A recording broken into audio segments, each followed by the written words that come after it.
Cole, thank you very much. So the president, as you by now know, is expected to announce a number of new initiatives in his address tonight that the new Congress has already described as non-starters.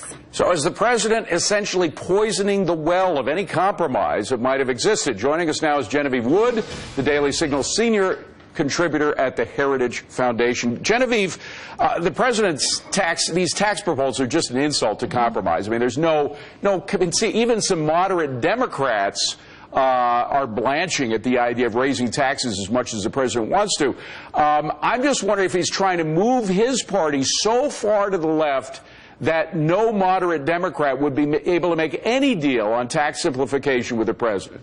I mean, with the new Congress. Yeah. Forgive me. Go ahead. Well, it certainly looks that way. I mean, look, this is a president who acts as though he doesn't know what happened in November. He said before the election, my policies are on the ballot along with all these folks running for office. It was a pretty resounding answer from voters that they didn't like the direction the country was headed. And what does the president do since then? He runs around Congress doing amnesty. He decides Cuba no longer needs any sanctions.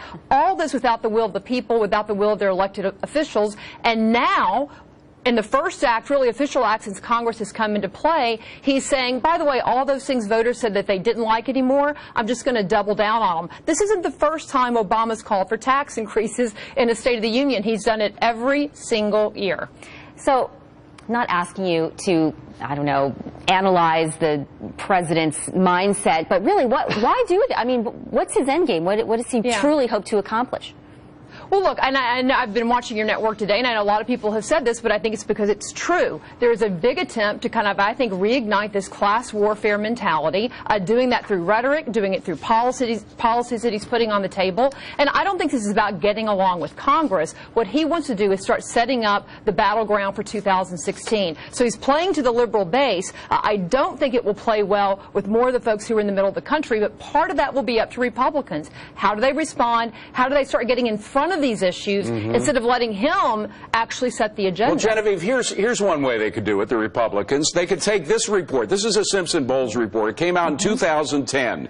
And they could drill down to the focal point of this report. It all comes down to tax rates. And here's what they said back in 2010. Again, Simpson is a Republican, Bowles a Democrat, so it's bipartisan. Eliminate all income tax expenditures, that means deductions. Dedicate a portion of the additional revenue to deficit reduction and use the remaining revenue to lower rates. And here's how low Simpson-Bowles, again, bipartisan, said the rate should be. The top personal rate, 23%. Middle rate, 14%. Bottom rate, 8%. Top corporate rate, 26%. The Republicans could lay that on the president's table and said, here is bipartisanism in tax simplification. Well, they could do that. I would have to advise them. I'm going to tell you, David, not to do that because when Simpson-Bowles had some good ideas in it, not just on tax reform, actually on their entitlements but here's and the something, like. Genevieve, but here's what they didn't do. Genevieve, this is specific. Yeah. This is a bipartisan report. It's not theoretical. You can say bring down the tax rates, get rid of deductions. Mr. President, sign this bill. Yeah, but what they didn't do was say, here's how to cut spending. And that was a problem with Simpson-Bowles, is they pretended that the problem was that we weren't taking in enough tax revenue. You won't have to cut spending if in fact, you lower the rates and revenue increases, which has happened before.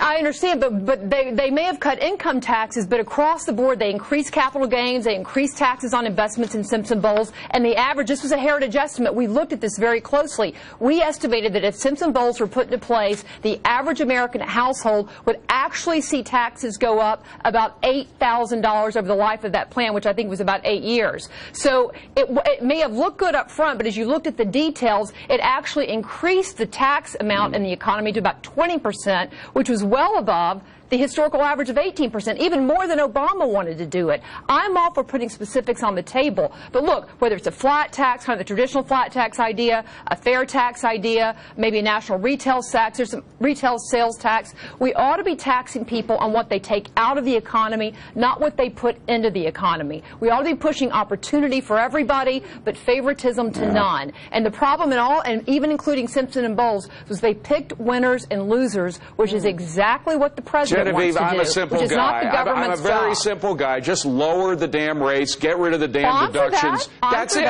That's all I'm saying. Those are good ideas. All right.